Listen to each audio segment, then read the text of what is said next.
In 1857, the British Empire survived a rebellion, but it did not survive unchanged. The uprising was crushed, yet its consequences reshaped India and empire forever. Power shifted. Fear hardened into policy. Rule became stricter, deeper, and more cautious. This is the story of the consequences of 1857. Hello and welcome. I hope you are doing well today. Thank you for being here and for taking time to explore history together. Today's story looks beyond the fighting of 1857 and focuses on what came after. The rebellion failed militarily, but it transformed British rule in India in lasting ways. Laws were rewritten. Armies were reorganized. Trust was broken. Understanding the consequences of 1857 helps explain how British rule hardened. And why Indian resistance continued to grow. Before we begin, consider this question. Did the British Empire learn the right lessons from 1857? Or did it create new problems by ruling through fear? Share your thoughts. And let us begin. The year 1858 marked a decisive break in the history of British rule in India. The great uprising of the previous year had shaken the foundations of power and exposed the limits of company authority. What followed was not merely a military response, but a political reckoning. One of the most immediate and far-reaching consequences of the rebellion was the end of East India Company rule. What followed was the establishment of the British Raj, a new era of direct British rule over India. For more than 2 centuries, the company had grown from a group of merchants into a governing power. It commanded armies, collected taxes, and administered vast territories. Yet it remained, at its core, a private corporation driven by profit as much as policy. The events of 1857 revealed the danger of this arrangement. A company built for trade had been ruling a complex society through force and administration, without the accountability of a state. In Britain, shock quickly turned into debate.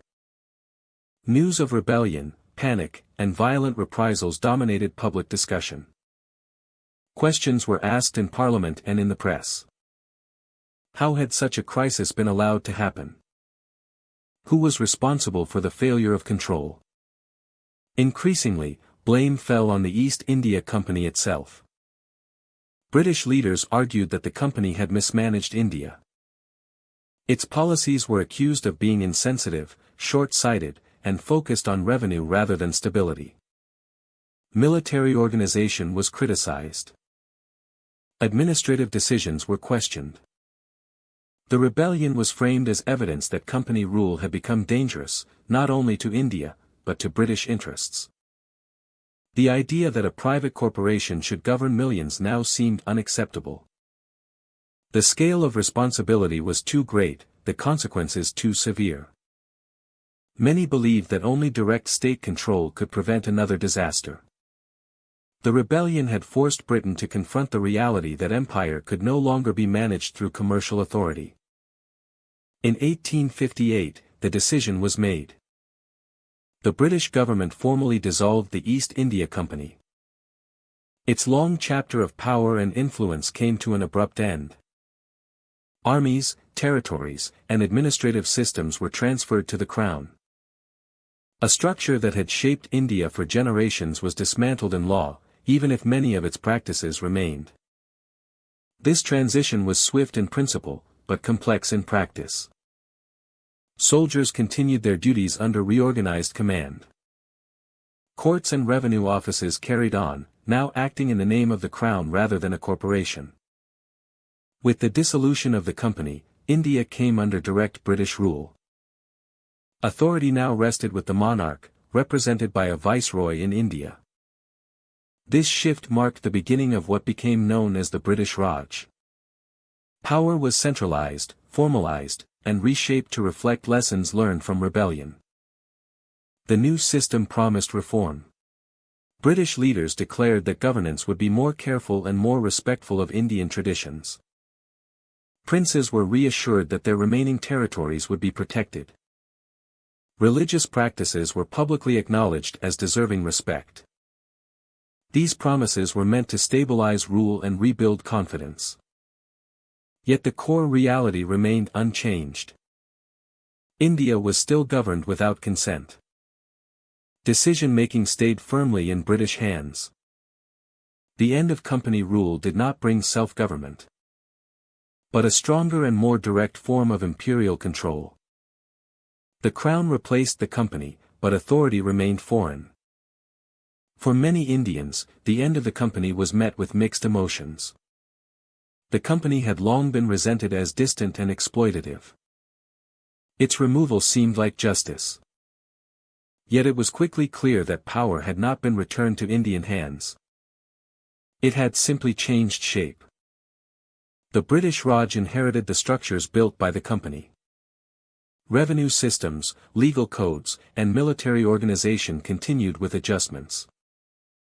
Failures could no longer be blamed on a corporation.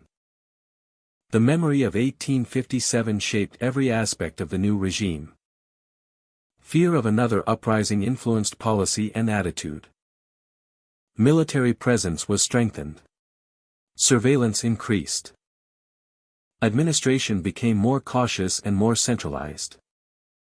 The Raj was designed to prevent rebellion as much as to govern. The end of the East India Company also changed how empire was understood in Britain. India was no longer a distant commercial venture. It was now a central responsibility of the state. The moral and political weight of empire became harder to ignore.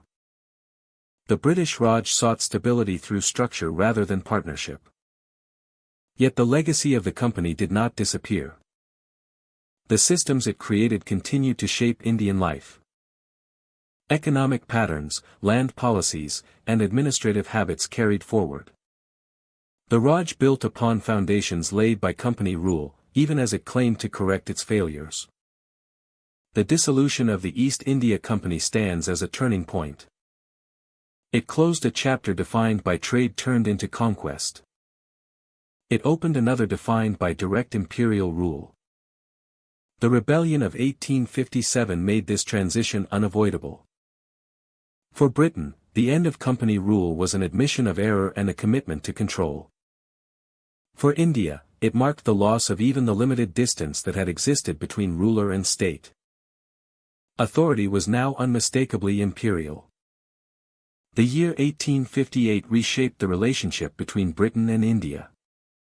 A private company that had once ruled in the name of commerce vanished from power.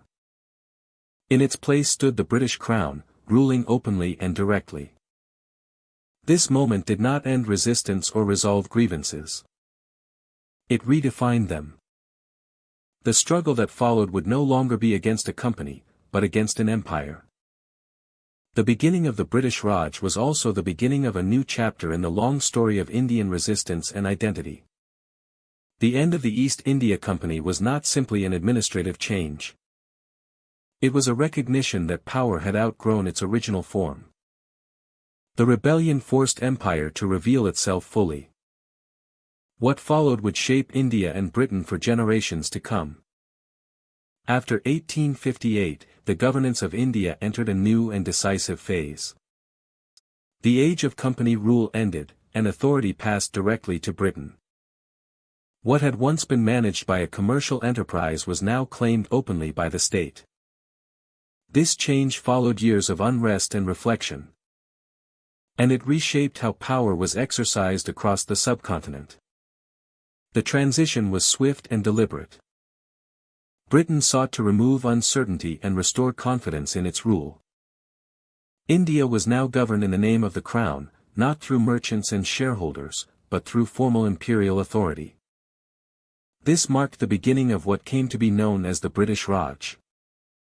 At the center of this new system stood the Viceroy.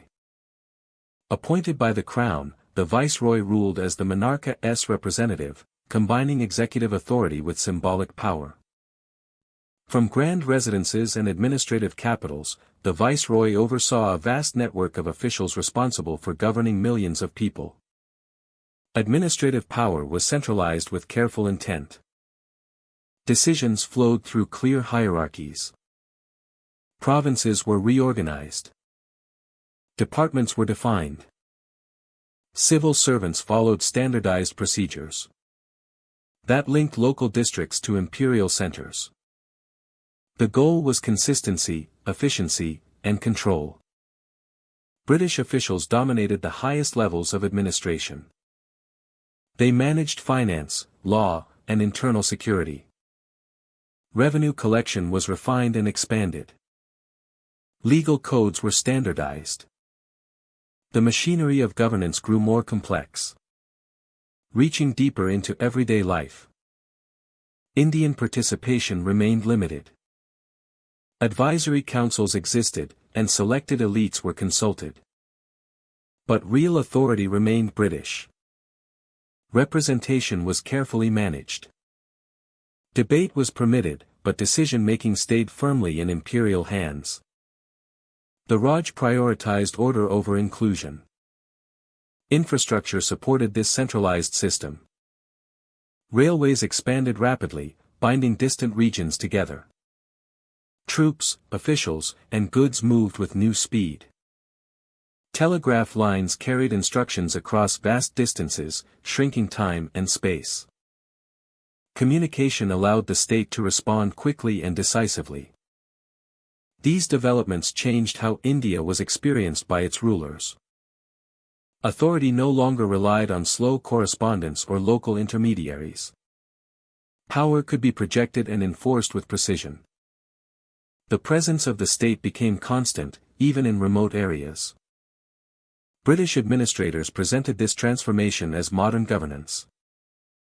They spoke of stability, progress, and law. From their perspective, the Raj offered predictability where chaos had threatened. They believed centralized rule would prevent future uprisings and ensure long-term control. In 1876, this vision was reinforced through ceremony and symbolism. Queen Victoria was declared Empress of India. The title carried deep meaning. It signaled that India was not merely administered, but bound directly to the British monarchy. The empire was presented as unified under a single sovereign. Imperial ceremonies followed, designed to display authority and continuity. Pageantry blended British formality with selected Indian traditions. These events projected confidence and permanence, suggesting that the Raj was both powerful and enduring. For many Indians, the symbolism felt distant. The monarch was exalted, yet unseen. Authority appeared absolute, but unreachable. Governance was formal and structured, but rarely responsive to local voices. The Raj replaced company authority with tighter control and clearer lines of power. Military oversight remained crucial. The army was reorganized to reduce risk and increase reliability. Command structures were reinforced. Security became a central concern. Education expanded under the Raj, producing clerks, administrators, and professionals. Schools and colleges taught skills needed to serve the state. At the same time, education introduced new ideas about rights, governance, and equality. These ideas would have consequences beyond imperial intention. Economic management continued to prioritize revenue and trade. Land taxes were enforced. Infrastructure supported commerce. Policies favored stability and extraction over local welfare. The economy functioned within imperial priorities, shaping opportunity and hardship alike. Daily life adjusted to the rhythms of the Raj. Laws were enforced with regularity. Bureaucracy shaped interaction with the state. People learned new rules, new procedures, and new expectations. Authority was predictable, but rigid. The Raj brought a sense of order after years of upheaval. But it did not bring political freedom. Participation remained constrained. Power was centralized. Decisions were made far from those they affected. This distance shaped how rule was perceived. Over time, the contrast between stability and exclusion became more apparent. The Raj offered security, yet denied voice. It built institutions, yet limited access. It governed effectively, yet without consent. The beginning of the British Raj marked a turning point. It ended the era of company dominance and introduced formal imperial rule. Authority was clarified, strengthened, and symbolized through the crown. This new order appeared strong and confident. It rested on administration, infrastructure, and military power. From the imperial perspective, India had been secured. Yet beneath this structure, expectations were changing. Education spread awareness. Communication connected regions. Shared experiences created common questions. The Raj governed with control, but it could not govern thought. The years following 1858 laid foundations that would shape the future.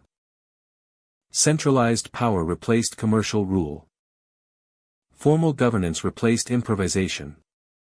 The Crown took charge, and the British Raj began. This beginning defined an era. It brought tighter control and clearer authority. It also created a system that would be examined, challenged, and questioned in the decades to come. The Raj stood as a symbol of imperial strength, but also as a reminder that authority imposed from above carries limits. As Britain consolidated its rule, India entered a new chapter, one marked by order and constraint, structure and silence, and the slow emergence of expectations that the Raj could not fully contain. When the rebellion of 1857 was finally suppressed, British officials turned their attention inward. The uprising had revealed uncomfortable truths about the army that had once been considered reliable. Indian soldiers, long seen as the backbone of imperial power, had risen against their commanders. For British leadership, this was not only a shock, but a warning. The military system itself had to be changed. The rebellion exposed weaknesses in structure, command, and trust. When tension reached a breaking point, unity among soldiers had turned into rebellion. After the rebellion, the Indian Army underwent a thorough reorganization. Nothing was left untouched. Recruitment, deployment, command, and weapon control were all reconsidered. The goal was clear. The army must never again become a single body capable of collective resistance. One of the most important changes involved artillery.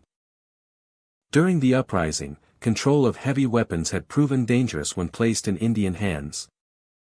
In response, British authorities ensured that artillery would remain almost entirely under British control. Indian soldiers could serve in many roles, but the most powerful weapons were reserved for British units. This decision reflected deep mistrust. Artillery was seen as decisive in battle, and British commanders believed that control over firepower meant control over outcomes. By keeping guns in British hands, they hoped to reduce the risk of large-scale defiance. Recruitment patterns were also dramatically altered. Before 1857, the army had drawn heavily from certain regions, especially northern India. These soldiers had shared experiences and connections that allowed grievances to spread quickly. After the rebellion, this concentration was seen as dangerous. British planners began favoring recruits from a wider range of regions. Some areas were deliberately emphasized, while others were excluded. Communities believed to be loyal were encouraged to enlist. Those associated with rebellion were avoided. The army became more diverse in origin, but less unified in identity. This approach was based on a simple calculation. Soldiers from different regions, languages, and customs would find it harder to organize together. Differences would act as barriers. Unity, once valued for discipline, was now treated as a threat. Units were mixed carefully. Command structures changed. British officers tightened their oversight. Promotion pathways for Indian soldiers became more restricted. Authority was clearly marked, and distance between ranks increased. Familiarity, once seen as helpful, was now discouraged. Training emphasized obedience above initiative. Drill and routine reinforced hierarchy. Orders were to be followed without question. The memory of 1857 lingered in every parade ground and inspection. Trust, which had once underpinned the relationship between British officers and Indian troops, was replaced by surveillance.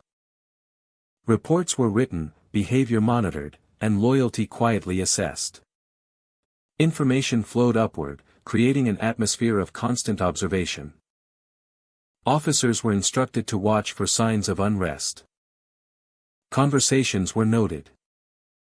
Movements were tracked. What had once been an army built on assumed loyalty became one governed by suspicion. The reorganization also altered how soldiers viewed their service. Yet the sense of partnership that once existed had faded. Soldiers understood that they were valued for usefulness, not trust. For British leadership, these measures brought reassurance. The new army appeared stable, controlled, and predictable. The risk of another widespread uprising seemed reduced. Order was restored, but it was an order shaped by fear of repetition. The empire still required large numbers of soldiers to guard borders, suppress unrest, and fight wars abroad. Indian troops remained essential. But their role was carefully managed within strict limits. Over time, the reorganized army became a powerful instrument of imperial control. It was disciplined, well supplied, and tightly supervised. It served the Raj effectively for decades. Yet beneath the surface, the relationship between ruler and soldier had fundamentally changed. The army was no longer a shared institution. It was a controlled system, designed to prevent unity rather than encourage it. Surveillance replaced confidence. Separation replaced trust. The lessons of 1857 shaped every decision. British authorities believed that vigilance was the price of security. They accepted distance and suspicion as necessary costs. The army became safer for empire, but colder in spirit. This reorganization had long-term consequences. It influenced how soldiers understood loyalty and service. It shaped military culture well into the 20th century. The army remained strong, but its foundations were different. The reorganized Indian Army reflected this belief in every detail. The rebellion had taught British leaders that power could not rely on assumption. Control had to be structured, reinforced, and monitored. The reorganized Indian Army reflected this belief in every detail. In the end, the changes achieved their immediate goal. Unity among soldiers was weakened, and the risk of coordinated rebellion was reduced. The empire gained a more controllable force. But something was lost in the process. Trust, once broken, was never fully restored. The army continued to serve, but under watchful eyes. Loyalty was measured, not assumed. The reorganization of the Indian Army stands as one of the most significant consequences of 1857. It transformed a force built on cooperation into one shaped by caution. Military weakness had been exposed, and the response was surveillance, division, and control. The army survived, and so did the empire. Yet both carried the memory of rebellion. In the years that followed, every march, every drill, and every command echoed with the lesson learned after 1857. Unity was dangerous. Control was essential. Before 1857, British rule in India rested on a complex mixture of authority and cooperation. Officials depended on Indian soldiers, clerks, merchants, and local leaders to govern a vast land. Relationships were unequal, but interaction was frequent. Trust, though limited, still existed in daily administration. British officers socialized with Indian elites. Scholars exchanged ideas. Some administrators learned local languages and customs. The empire believed it could rule through collaboration as much as command. The rebellion of 1857 shattered that belief. What British authorities witnessed was not only violence, but betrayal in their eyes. Soldiers they had trusted turned against them. Cities they believed secure collapsed overnight. When the rebellion was crushed, fear remained. It settled deep into the thinking of British officials and settlers. The lesson they drew was clear to them. Closeness had been a mistake. British attitudes hardened quickly. Suspicion replaced familiarity. Where cooperation once existed, distance was imposed. Racial separation increased across every aspect of life. Social boundaries that had once been informal became rigid. British communities withdrew into exclusive spaces. Indian presence was restricted, monitored, and controlled. Social distance was no longer a habit. It became policy. Residential areas were separated. Clubs, gatherings, and institutions excluded Indians openly or quietly. British families were encouraged to remain apart from Indian society. Contact was limited to official duties. Personal relationships across racial lines were discouraged. The empire no longer sought understanding. It sought insulation. In administration, the shift was equally visible. Indian officials were kept at arm's length. They were employed, but rarely trusted. Authority was centralized in British hands. Promotion became more difficult. Responsibility was granted without corresponding power. Indians were expected to serve, not to lead. The assumption of inferiority hardened into routine practice. Language reflected the change. British correspondence grew colder and more distant. Indians were increasingly described as subjects rather than partners. The tone of rule shifted from engagement to management.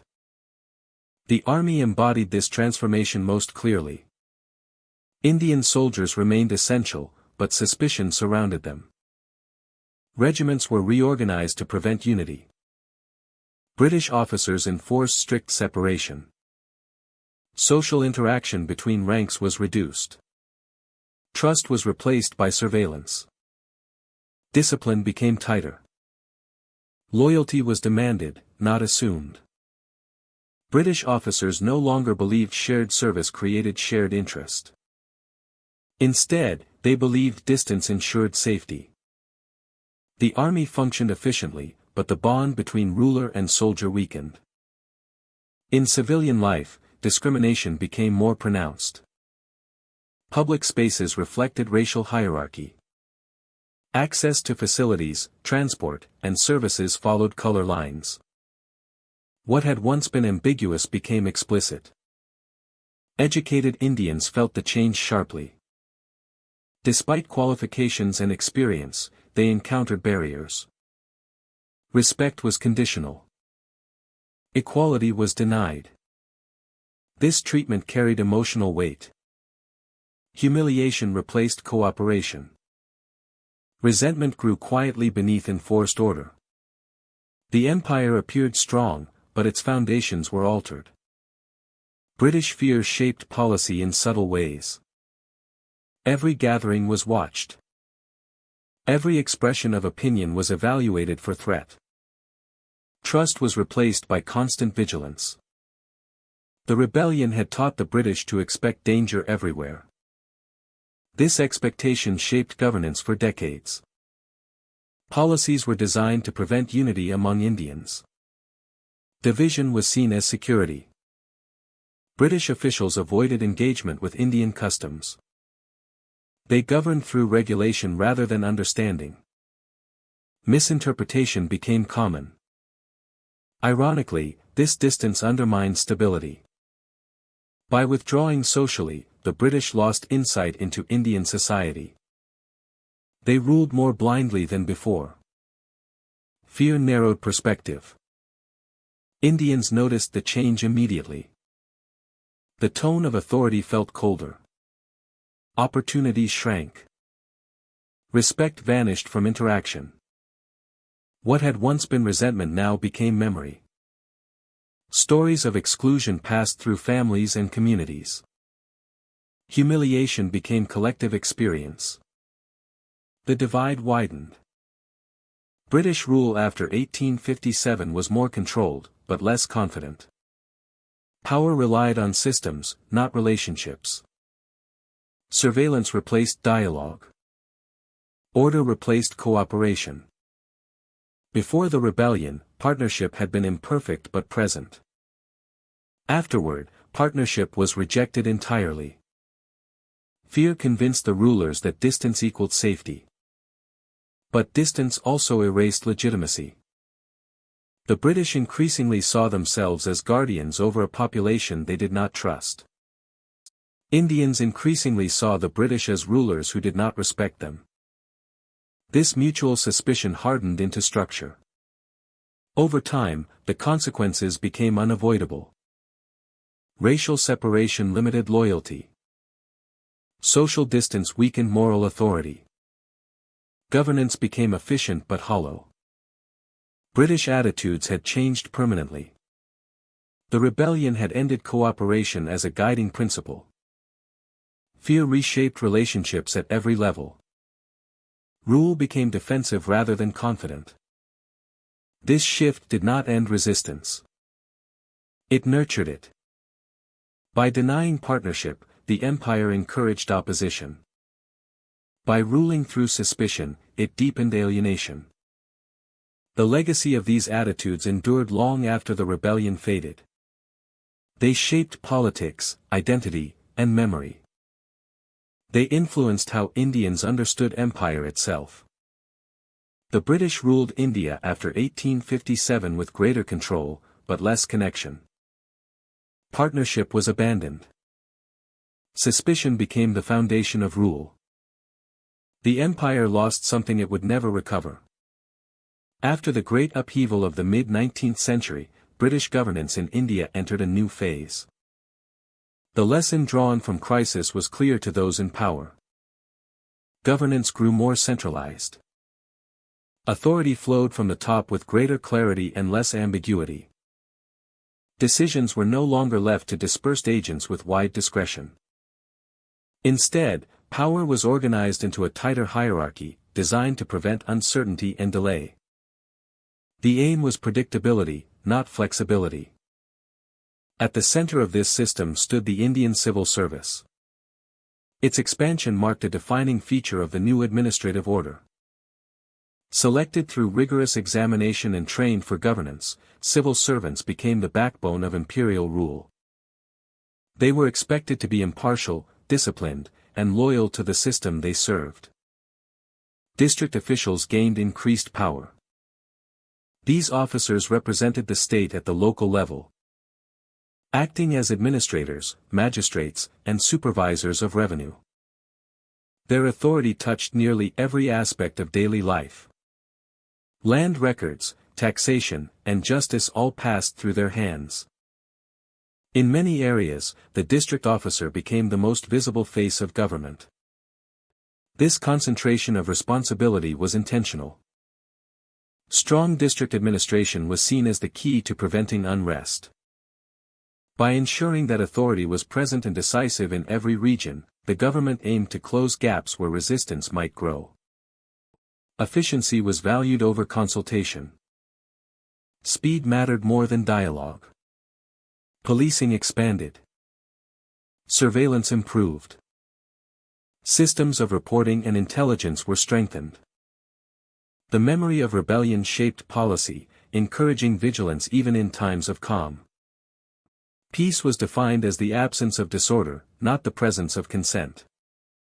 Courts were formalized and procedures standardized. Justice followed written codes rather than custom. This brought consistency, but also distance. Legal processes became structured and predictable, yet often difficult to access for ordinary people. The law was clear, but not always familiar. Political participation remained limited. Advisory councils existed, but their influence was restricted. Representation was carefully managed, offered in small measure and under strict control. The fear of unified opposition shaped these limits. Authority preferred guidance over debate. Administration focused on stability rather than representation. The goal was to govern effectively, not inclusively. Policies were designed to maintain order and prevent disruption. Social harmony was defined from above, measured by compliance rather than engagement. This approach created a distinct administrative culture. Officials were trained to observe, record, and regulate. They valued procedure and precedent. Emotional distance was encouraged as a professional virtue. Governance became a matter of files and reports, rather than conversation and compromise. The reach of administration expanded into everyday life. Census operations counted and categorized populations. Land surveys mapped fields and ownership. Registers tracked movement and obligation. These tools provided knowledge, and knowledge strengthened control. For the rulers, this system offered reassurance. Authority appeared organized and dependable. The uncertainty of earlier decades gave way to routine. Each district followed similar patterns. Each official reported upward through defined channels. The state became more legible to itself. For the ruled, the experience was mixed. Some valued the predictability of law and order. Others felt the weight of constant oversight. The state was present everywhere, yet often distant in spirit. Decisions were implemented efficiently, but rarely explained. Indian participation within the administration grew slowly, but remained constrained. Entry into higher ranks was limited. Advancement was possible, but rare. Authority remained concentrated at the top, reinforcing the perception that governance was something done to society rather than with it. The emphasis on stability influenced how challenges were addressed. Social reform was approached cautiously. Change was introduced incrementally, often through regulation rather than dialogue. The administration sought to manage society rather than transform it. The focus shaped the rhythm of governance. Days were filled with inspections, reports, and correspondence. Seasons were marked by revenue cycles and administrative tours. The machinery of the state moved steadily, powered by routine rather than inspiration. Over time, this system created distance between administration and aspiration. While governance functioned smoothly, it did not fully engage the population it governed. The absence of meaningful political participation left many voices unheard. Stability was achieved, but at the cost of inclusion. The legacy of these reforms was enduring. They created a professional administrative structure that would outlast empire. Systems of record-keeping, district governance, and civil service discipline remained influential long after independence. Yet they also left behind questions. Can order alone sustain legitimacy? Can administration replace representation? These questions grew louder as time passed, shaped by the very stability the system enforced. Administrative reform strengthened control, but they also revealed its limits. By prioritizing stability over participation, governance became efficient but distant. The state functioned well, yet it struggled to inspire loyalty beyond compliance. This tension defined the era. A powerful administrative machine stood at the center of society, capable of maintaining order and enforcing law. Around it lived a population whose involvement in decision-making remained restricted. In this balance between order and voice, the character of British rule was reshaped. Authority became precise, disciplined, and centralized. It avoided chaos, but it also avoided conversation. The reforms succeeded in their immediate aim. Rebellion did not return in the same form. Control was maintained. Administration ran smoothly. But beneath the surface, the absence of representation continued to matter. The story of administrative reforms is therefore a story of strength and limitation. It shows how governance can become efficient through centralization. It also shows how stability, when pursued alone, can leave deeper questions unanswered. This system governed for decades, steady and controlled. Yet its focus on order over inclusion shaped the future in ways its designers could not fully anticipate. Stability was achieved, but the desire for representation did not disappear. It waited, quietly, for its own moment to emerge. As British rule became more centralized after 1858, economic policy grew more systematic and more deeply embedded in everyday life. Administration expanded across districts and provinces. But its priorities remained clear. The economy of India was shaped to serve imperial interests.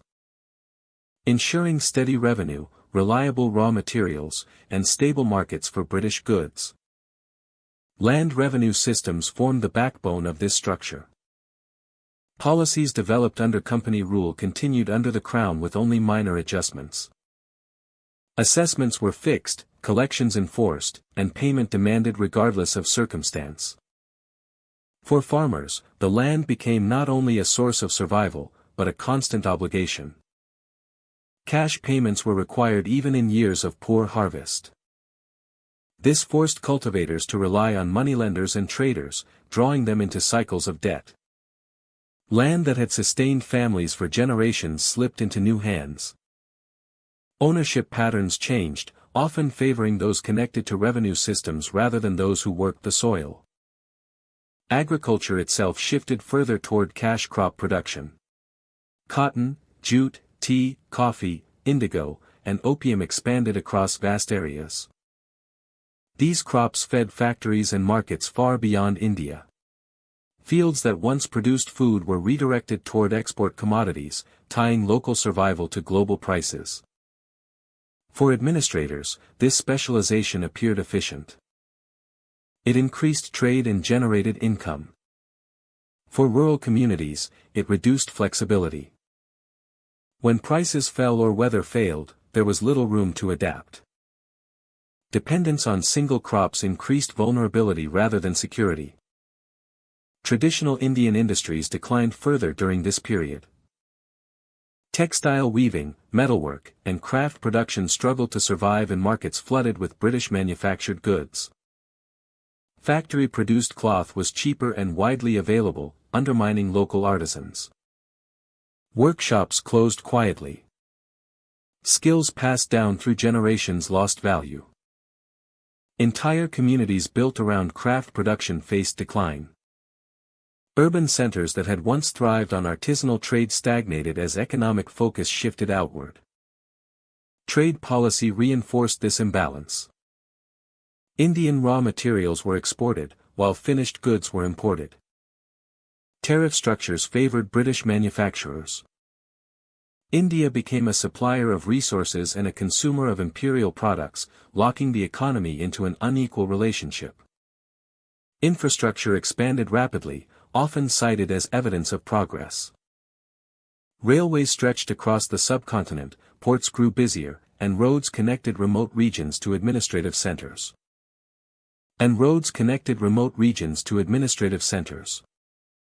Yet the design of these networks revealed their purpose. Rail lines linked mines, plantations, and agricultural zones to ports. Grain and goods moved efficiently toward export routes. During shortages, this efficiency did not pause. Markets continued to operate according to imperial logic rather than local need. Famines remained a recurring tragedy, especially in the late 19th century. Droughts were not new, but their impact was intensified by economic policy. High taxes persisted even when crops failed. Food moved along railways while rural populations struggled to survive. Relief efforts existed, but they were limited by strict regulations. Administrators feared that intervention might disrupt markets or create dependency. Assistance was measured, delayed, or withheld according to policy rather than urgency. Millions suffered through prolonged hardship. The human cost of these famines was immense. Families sold possessions, livestock, and land to endure. Migration increased as people searched for work and food. Communities were altered permanently by loss and displacement. Cities linked to trade and administration grew, offering employment in railways, ports, and offices. Yet these opportunities reached only a small portion of the population. Wealth concentrated unevenly, leaving vast disparities visible. Records grew more detailed, surveys more precise, and control more comprehensive. Governance became efficient in collecting revenue, but not in protecting welfare. British officials often described policy as neutral and rational. Numbers, reports, and balances guided decisions. Yet these calculations rarely included human cost. Prosperity was measured in exports and income, not in security or well-being. Indian thinkers increasingly criticized this system. Writers, economists, and early political leaders argued that poverty was not accidental. They claimed it was the result of deliberate economic structure. Their ideas spread through newspapers, pamphlets, and public discussion. This growing awareness connected economic hardship to political power. The belief took hold that without control over policy, prosperity would remain elusive. Economic consequences became central to arguments for reform and self-governance. By the end of the 19th century, the pattern was clear. Administration had expanded across India, reaching deeper into daily life than ever before. Yet this reach did not translate into shared prosperity. It ensured extraction, stability, and order for empire. The economy functioned efficiently for imperial needs. Revenue flowed. Trade expanded. Infrastructure supported movement and control. At the same time, inequality hardened, industries declined, and rural vulnerability increased. Economic consequences shaped perception of British rule more than proclamations or ceremonies. People experienced policy through land, work, hunger, and survival. These experiences formed lasting memory and quiet resistance. The late 19th century closed with India deeply integrated into the global imperial economy, but at great cost. Growth existed, but it was uneven. Order existed, but it was imposed. Administration expanded, but welfare lagged behind. Economic exploitation did not operate through single decisions, but through systems repeated year after year. Its impact accumulated slowly, shaping generations. The story of economic consequences under British rule is not simply about decline or growth. It is about priorities. Policies favored empire first, stability second, and local well-being last. These consequences would echo into the next century, influencing politics, protest, and the struggle for self-determination. Economic hardship became inseparable from the question of power. By shaping land, labor, and trade, imperial policy shaped destiny. Administration expanded its reach, but the economy it governed remained unequal. The rebellion had revealed how deeply religion and culture shaped loyalty, identity, and resistance. What had once been treated as secondary concerns were now understood as matters of stability and survival. British officials became cautious. They reviewed past actions and searched for causes behind the unrest. Again and again, religious fear appeared at the center of their reflections. The belief that British rule threatened faith had proven powerful. It was clear that even unintended interference could ignite widespread anger. As a result, policy shifted. Direct involvement in religious practices was avoided. Officials issued instructions emphasizing neutrality. Temples, mosques, and shrines were no longer to be touched by reformist enthusiasm or administrative curiosity. Religious customs were to be observed from a distance, not shaped or corrected. This change was presented as tolerance. Public statements spoke of respect for Indian beliefs and traditions. The language of governance softened. British rule now claimed to protect religion rather than reform it. Yet beneath this careful language lay anxiety. The goal was not understanding, but prevention. Officials feared that any appearance of interference could reopen wounds that had barely closed. Caution was not born of cultural appreciation, but of memory. Missionary activity reflected this shift clearly. Before the rebellion, missionaries had enjoyed growing influence. They were viewed as potential sources of tension. Their activities were restricted in sensitive areas. Public support from officials became cautious or silent. Education policy also adjusted. Religious instruction was separated more clearly from state institutions. Government schools emphasized secular subjects, administration, and language. Faith was pushed into private space, away from official systems. This separation did not mean equality. Personal laws continued to be applied differently across communities. Religious identity remained embedded in legal and social classification. The state still categorized people by belief, but it avoided direct challenge. Silence became policy. Non-interference became strategy. Yet this restraint was selective. Cultural practices that supported social stability were preserved. Those that conflicted with administrative efficiency were quietly regulated.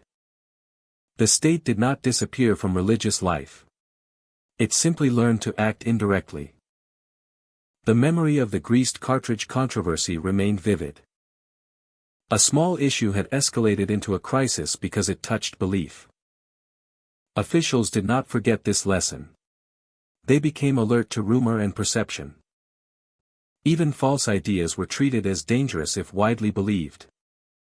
Surveillance of religious sentiment increased. Reports from districts noted festivals, gatherings, and influential leaders. The goal was early warning, not engagement. Knowledge replaced action as the primary tool. This approach shaped the tone of governance. British rule became more guarded. Officials avoided symbolic acts that could be misinterpreted. Ceremonies were carefully planned. Language was measured. Even reform was approached cautiously. For Indian society, the change was noticeable. Religious institutions were left largely alone, but suspicion remained. People understood that restraint came from fear, not partnership. Trust did not return easily. Cultural confidence slowly rebuilt, but under watchful eyes. Communities practiced freely, yet remained aware of the stadia's presence. Freedom existed, but it was conditional. The policy shift also revealed a contradiction. British rule claimed moral authority, yet avoided moral intervention. It spoke of progress, yet feared cultural change. Stability required restraint, even when restraint conflicted with earlier ideals. This tension defined the post-rebellion era. The state governed carefully, avoiding sparks. It preferred control without provocation. Order mattered more than reform. Over time, this approach shaped broader attitudes. Indians saw that pressure could force change in policy, even if not in power. The rebellion had failed militarily, but it had influenced governance. Fear had altered behavior at the highest levels. British officials rarely admitted this openly. Official histories emphasized firmness and justice. Privately, caution guided decisions. The empire had learned that belief could not be commanded. Religious and cultural policy after 1857 became a study in restraint. Silence replaced enthusiasm. Distance replaced engagement. The state withdrew its hand, not out of humility, but out of calculation. This withdrawal had limits. Economic and political control remained firm. Administrative authority expanded. Only religion and culture were treated as dangerous ground. The result was an uneasy balance. Faith was protected, but not empowered. Culture was preserved, but not respected as equal. The state tolerated difference while maintaining dominance. The gap between ruler and ruled widened quietly. Understanding was replaced by avoidance. The British Raj moved forward with this lesson firmly in mind. Control could be enforced through law and force. But belief required caution. Fear had reshaped policy. Religious and cultural restraint after 1857 did not heal wounds.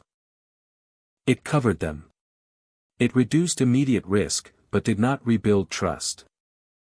This period marked a turning point in imperial behavior. The empire learned to rule carefully, watching faith from afar. It learned that silence could be safer than speech. What appeared as tolerance was, at its core, fear. Fear of another uprising. Fear of belief misunderstood. Fear of losing control again. The policy changes that followed 1857 were not acts of respect, but acts of survival. They revealed an empire aware of its vulnerability, even at the height of its power. Religion and culture were no longer battlegrounds for reform. They became fault lines to be avoided. In that avoidance, the British Raj secured order, but at the cost of connection. And in that distance, the story of rule continued, cautious, controlled, and forever shaped by the memory of unrest. When the smoke of the 1857 rebellion finally cleared, British authority remained in place. But something unseen had changed forever. The uprising had failed in its immediate aim. Yet its deeper impact continued to unfold quietly across India. What had begun as a revolt of soldiers in scattered regions planted ideas that could not be erased. For many Indians, 1857 became a moment of awakening. It revealed that resistance to imperial power was possible, even if it came at a terrible cost. Stories of courage, sacrifice, and defiance passed from generation to generation. The rebellion entered memory not only as a defeat, but as a symbol of collective resistance. In the years that followed, British control tightened, but so did reflection. Indians began to ask new questions about identity, power, and belonging. The old loyalty to local rulers and communities slowly expanded into a broader awareness. People from different regions, languages, and religions began to imagine themselves as part of a shared experience under foreign rule. Education played a crucial role in this transformation. British institutions introduced Western education, law, and political ideas, often unintentionally creating a new class of thinkers. They studied history, philosophy, and governance. They compared imperial ideals with colonial realities and noticed the contradictions. These men and women did not forget 1857. Instead, they studied it carefully. They saw why it failed and what it revealed. From this understanding came a belief that future resistance must take different forms. Political discussion moved from barracks and battlefields into classrooms, newspapers, and meeting halls. Printing presses spread ideas more widely than ever before. Journals and pamphlets debated reform, rights, and representation. Language became a tool of resistance, shaping opinion rather than igniting violence. Educated Indians began organizing politically. Associations formed to discuss social reform, economic policy, and governance. These early groups were cautious in tone, demanding reform rather than independence. Memories of 1857 hovered in the background of every discussion. The rebellion served as both inspiration and warning. It symbolized bravery and sacrifice, but also disunity and failure. Future movements sought to honor its spirit while avoiding its mistakes. The idea of India itself began to change. No longer just a collection of regions under imperial rule. It started to be imagined as a nation with a common destiny. This idea did not emerge overnight. It grew through debate, disagreement, and gradual awareness. Cultural expression reinforced this shift. Literature, poetry, and history writing revisited the past with new eyes. British responses to this awakening were mixed. Some officials welcomed limited political engagement as a sign of progress. Others viewed it with suspicion. Reforms were introduced slowly and carefully, often falling short of expectations. Each delay reinforced the belief that meaningful change would not be freely given. As decades passed, nationalism evolved. It became more organized, more confident, and more inclusive. The struggle for freedom took new forms. Petitions, debates, and public meetings replaced open revolt. Resistance shifted from armed confrontation to sustained political pressure. Yet the emotional legacy of 1857 remained powerful. It provided a shared reference point, a reminder of sacrifice and courage. Even those who rejected violence drew strength from the memory of those who had dared to resist. The growth of national consciousness was not uniform. Different regions and communities experienced it differently. Disagreements emerged over strategy, leadership, and goals. But beneath these differences lay a common thread. The belief that India's future should be shaped by Indians themselves. By the late 19th and early 20th centuries, nationalism had become a defining force. Political organizations gained national reach. Leaders spoke not only to elites, but to broader sections of society. The idea of self-rule moved from abstract discussion to practical ambition. The rebellion of 1857 was no longer just history. It had become part of identity. It reminded Indians that resistance had roots deep in the past. It connected new movements to earlier sacrifices, creating a sense of continuity. This connection gave moral strength to political action. Nationalists could argue that their struggle was not new or borrowed, but grounded in lived experience. The memory of 1857 gave depth to demands for dignity and freedom. The British Empire, which had learned to fear sudden rebellion, now faced a more enduring challenge. Organized nationalism was harder to suppress. It operated within society itself, drawing legitimacy from history and shared memory. Over time, the language of reform shifted toward the language of independence. The lessons of 1857 shaped strategy. Unity was emphasized. Organization was prioritized.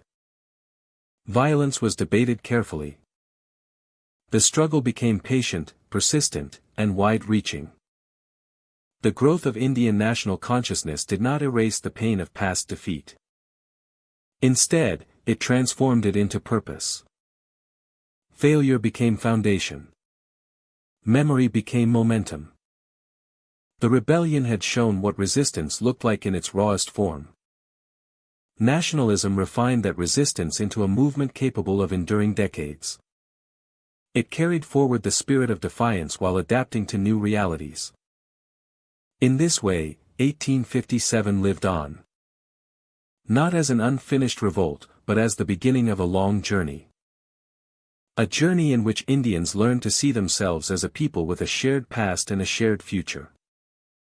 The struggle for freedom took new forms, but its roots lay deep in memory. From the ashes of rebellion grew awareness. From awareness grew organization. And from organization emerged a national consciousness that would one day reshape history. The empire survived the Great Crisis, but it emerged altered in ways that could not be undone. British rule in India continued after the rebellion, yet the sense of certainty that once defined it was gone. What remained was authority tempered by doubt. Confidence had been shaken at its core. The rebellion proved otherwise. The speed with which order collapsed stunned imperial leaders. Cities thought safe turned hostile. Soldiers once trusted became unpredictable. The illusion of permanence shattered in a matter of weeks. When control was restored, relief was mixed with unease. Victory had been achieved, but at a high cost. The empire had faced the possibility of losing India entirely. That realization never faded. British officials now understood a hard truth. Rule could be challenged.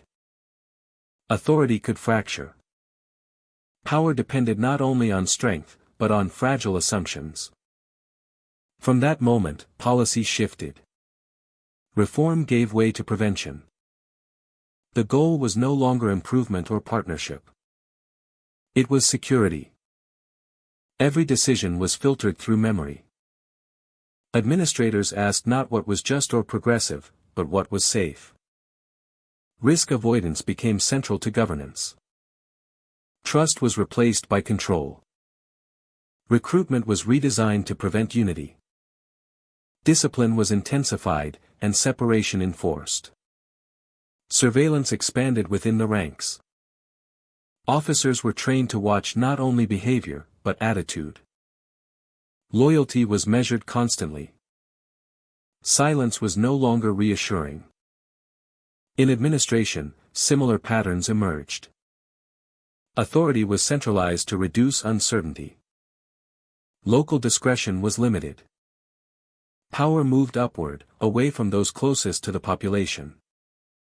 Information became a priority. Reports multiplied. Data was collected on conditions, opinions, and movements. The state sought to see everything. This emphasis on prevention reshaped daily governance. Small disturbances received immediate attention. Public gatherings were monitored. Political discussion was tolerated only within narrow boundaries. British officials believed vigilance would guarantee stability. They hoped that constant observation would prevent surprise. The empire would never again be caught unprepared. At least, that was the intention. Yet this approach carried consequences. Control tightened, but trust did not return. Distance grew between rulers and ruled. Authority felt heavier, more intrusive. Legitimacy began to weaken quietly.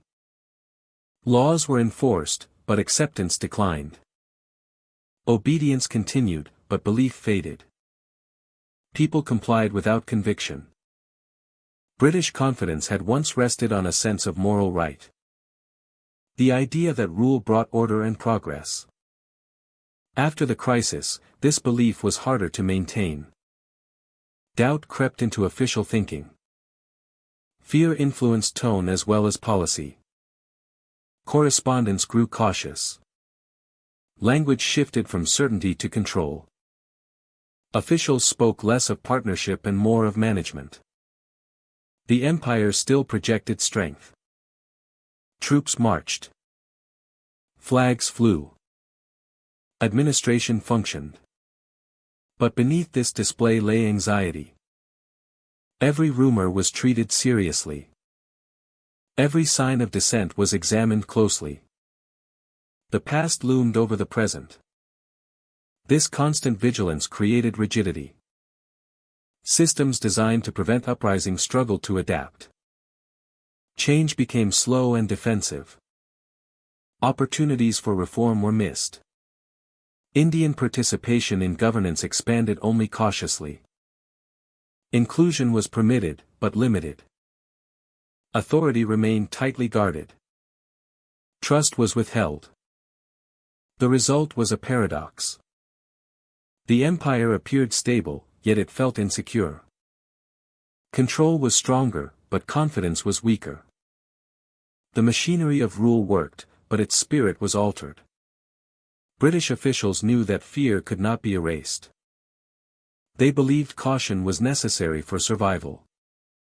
Yet caution also narrowed vision. It reduced the ability to understand a society being governed. By focusing on prevention, the empire postponed deeper change. Grievances were managed, not resolved. Tension was contained, not addressed. Silence replaced dialogue. Over time, this approach shaped the character of rule. Governance became technical rather than relational. Policy focused on maintaining order rather than building legitimacy. Power endured, but connection eroded. The empire survived the crisis, but it lost something essential. The confidence that once allowed flexibility and engagement was gone. In its place stood vigilance and restraint. Rule became defensive. This shift affected every level of authority. From district offices to the highest councils, caution guided action. Officials avoided risk, even when reform was needed. Stability was valued above progress. Indian society felt the change as well. The state appeared distant and watchful. Trust was replaced by regulation. Respect gave way to control.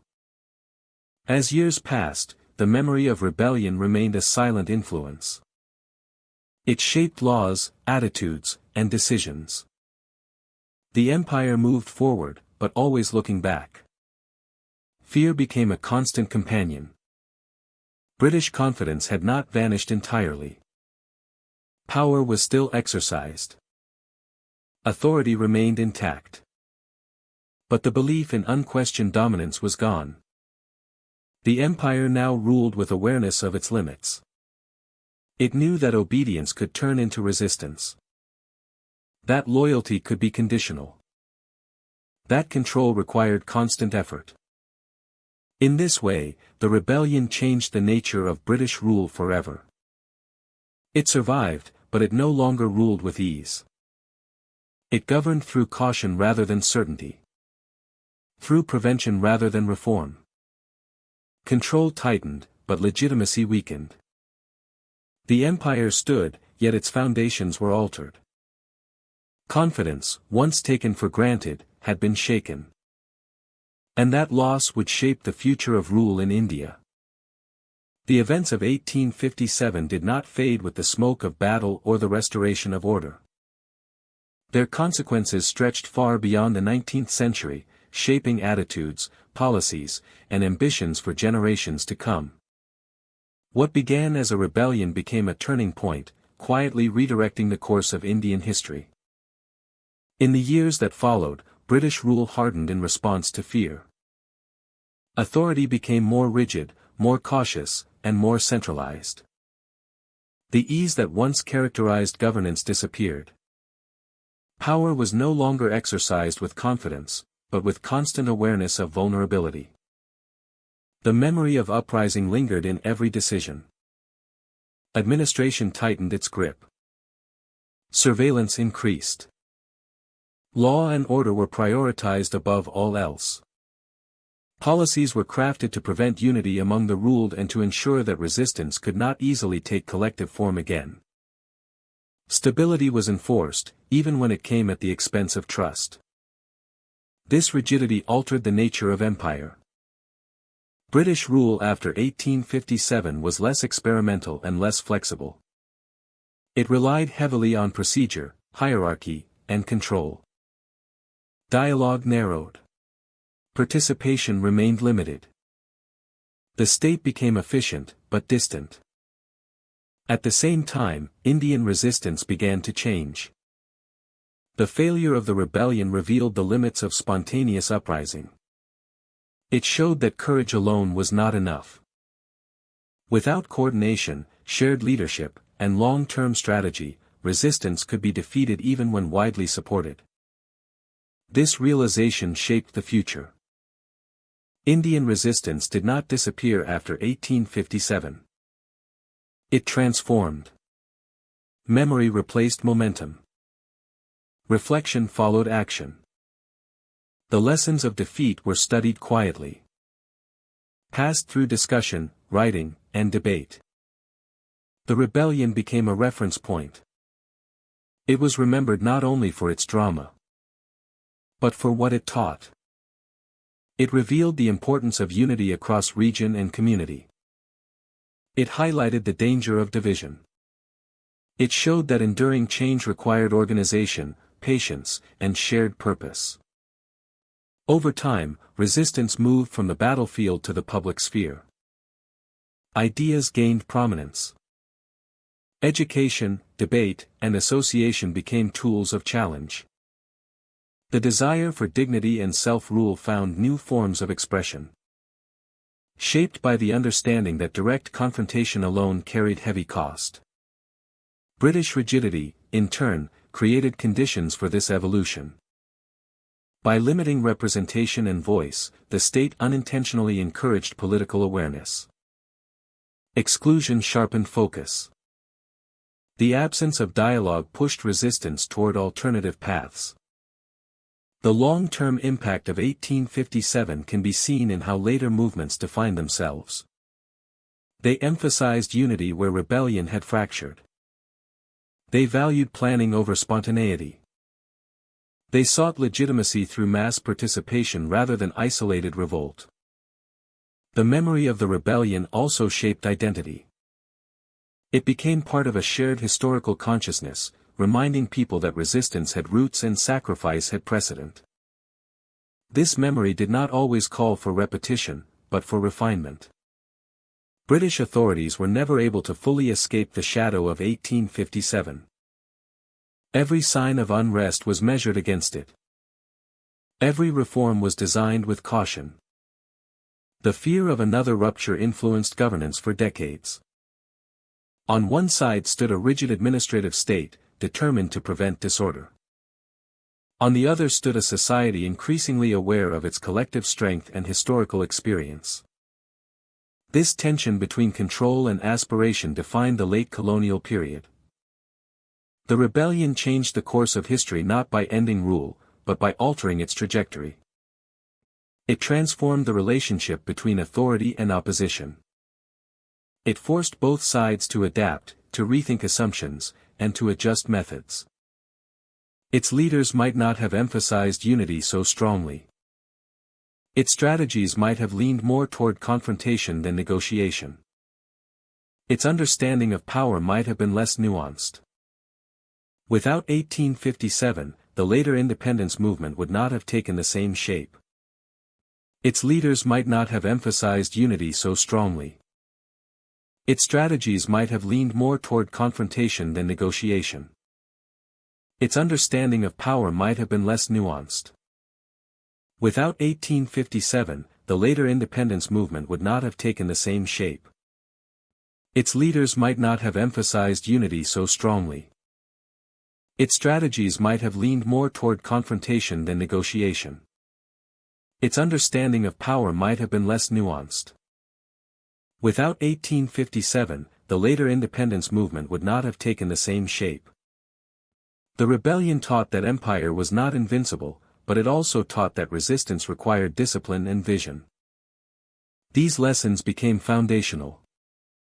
They influenced how demands were framed, how movements were organized, and how goals were pursued. History often remembers moments of success more clearly than moments of failure. Yet in this case, failure carried deeper influence. The inability to end British rule in 1857 did not render the rebellion meaningless. It gave it lasting significance. The long-term impact lies in continuity. Ideas planted in the aftermath of rebellion continued to grow. They adapted to changing conditions, shaped by experience rather than impulse. Over decades, these ideas matured into movements capable of sustained challenge. British rule grew more rigid, but rigidity brought its own limits. It maintained order, but struggled to command loyalty. The gap between governance and consent widened. Within that gap, resistance found space to develop. By the time independence movements gained full momentum, they carried with them the memory of 1857. Not as a model to repeat, but as a lesson to build upon. The past informed the future, even when methods differed. The consequences of the rebellion extended far beyond its immediate outcome. They influenced governance, resistance, and identity. They reshaped how power was understood and contested. In this way, 1857 stands not as an isolated event, but as a hinge in history. Before it, empire ruled with confidence. Before it, resistance erupted in fragments. After it, resistance learned to organize. After it, empire ruled with caution. Its legacy lived on in thought, strategy, and aspiration. And through that legacy, the path to independence took a form shaped by memory, discipline, and enduring resolve. The consequences of 1857 prove that even failed rebellions can change the world. British rule survived, but it ruled differently afterward. Fear replaced trust. Control replaced cooperation. Understanding these consequences helps us see how empire adapts, and why resistance never truly disappears.